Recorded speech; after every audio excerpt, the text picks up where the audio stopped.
one team could be 8-0 and the other team could be 0-8. And when they play each other, at least right now in the current day and age that we live in, and, you know, knowing the history of the last 3 or 4 years between these two franchises, it's going to be fun.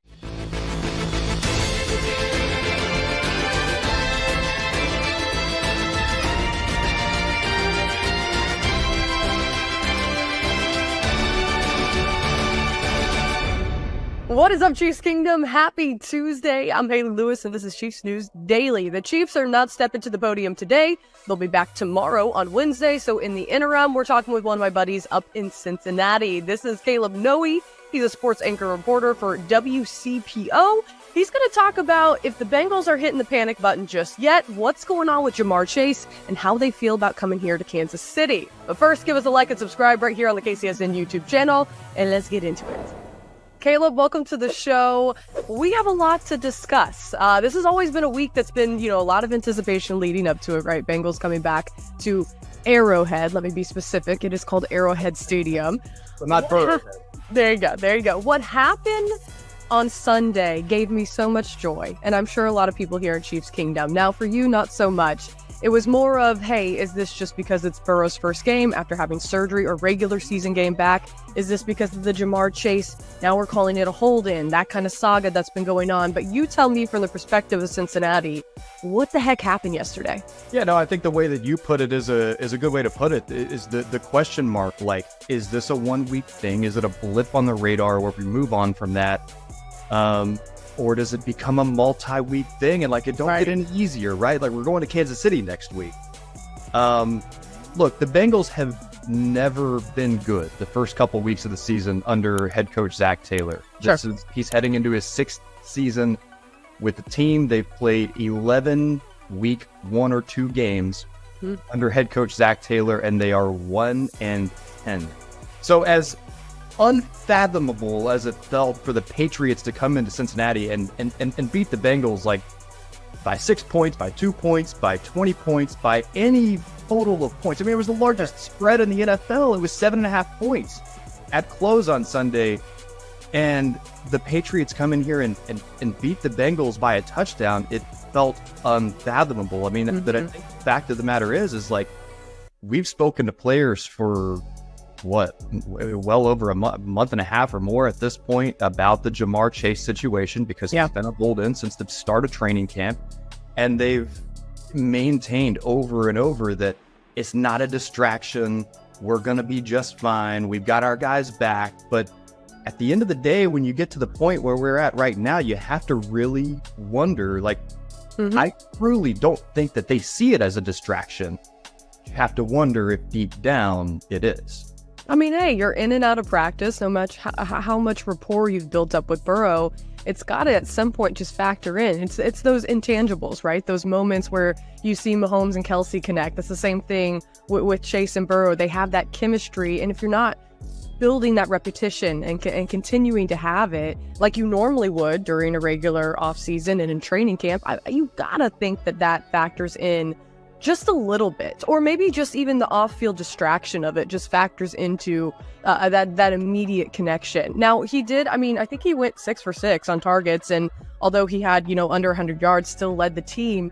No, I think I said after the game, I was like, if you're a fantasy owner, you're going to take your 12 points. He had 6 catches for 62 yards. You'll take your 12 points and you'll move on. You feel perfectly fine. You're probably starting him next week. You're fine with that. It's still not the flashiness we're used to, right? Out of the Bengals offense. The feel of it, right? The way that I put it coming out of the game was that it's not that Ja'Marr played a bad game. Sure. It's that he felt almost completely uninvolved. I looked at the stats after the game and I was like, 6 catches for 62 yards? It didn't even feel like that as you watched the game. Yeah. He just felt uninvolved, especially by his own standard, right? Yeah, and here's the thing. You mentioned week 1, it's week 1. You might as well play crappy right now. This is the perfect time to not be peaking, right? So the Bengals have gone on to do phenomenal things during the regular season. We see that the Chiefs lost to Detroit week 1 last year and then go on to win the Super Bowl. But with that loss, going into a place like Kansas City, facing a guy like Patrick Mahomes, How do you think that makes this team feel? Or maybe you can just give me the perspective from, the media's perspective of how that kind of a loss feels going into Kansas City. I just look at this team, a team that I've covered for years at this point, saw them win the AFC Championship years ago, saw them go to the AFC Championship the following year and take Kansas City right down to the wire. And I just look at this team and I just know that they're a team that plays to their potential when their back's against the wall, when they're doubted, make whatever you will of that, say whatever you will about that, but it is the truth about this team. It's that when they feel they're doubted and when they feel that they're not supposed to win a game, that's when they come out and mind you, like, forget all that. When they play the Chiefs, they generally tend to play to their potential. So I don't doubt that this team can turn around in week 2. I truly don't. I'm not just saying that. I don't doubt that this team can turn around in week 2 and put together a very nice performance in Kansas City, and who knows what'll happen. But if they do what they did week 1 against Kansas City, it won't be a 16-10 loss. It'll be a 60-10 loss. I mean, the Bengals were not good on Sunday. It has to be better. Yeah, it definitely has to be better, but you made the good point. When Mahomes and Burrow step on the field, there's always something about it. No matter how the teams have played going into the week, they always seem to do something exceptional. It's like they rise to the challenge when facing each other. So although I took a lot of joy out of seeing, the Bengals lose to the Patriots on Sunday, it also doesn't make it any easier that they're going to face the Bengals this coming Sunday, if that kind of makes sense. I don't think that the task of facing the Bengals is going to get any lighter, because these two teams have also just so much beef and so much, maybe is resentment the right word to say when building up to it? Well, I mean, you kind of joked about it when we first started here by, it's called Arrowhead. Yeah. Here, like, going back to that. And the one team could be 8-0 and the other team could be 0-8. And when they play each other, at least right now in the current day and age that we live in, and, knowing the history of the last, 3 or 4 years between these two franchises, it's going to be fun. It's a rivalry, right? Yep. I mean, it's become a modern day NFL rivalry game. It's two of the teams in the AFC that people think have a legitimate shot. I mean, certainly Kansas City's won the last 2 Super Bowls, so they're going to be there. They're going to have a shot. I don't think anybody realistically, even after that week 1 performance, I don't think anybody realistically thinks the Bengals are just going to topple over a cliff. I mean, they've got all the pieces generally in place to be a very, very good football team. And look, if I'm going major silver lining here, the fact of the matter is, like, the Bengals fumbled the ball at the 1-yard line on a play that should have been a touchdown.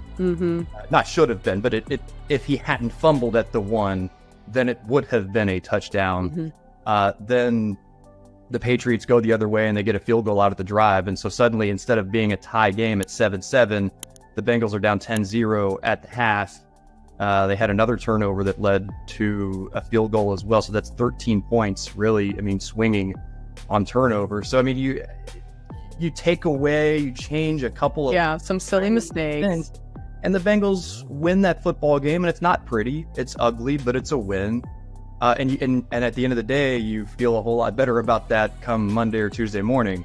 But it's a loss, and it is what it is. But I don't think anybody believes the Bengals are just going to topple over a cliff after, one loss.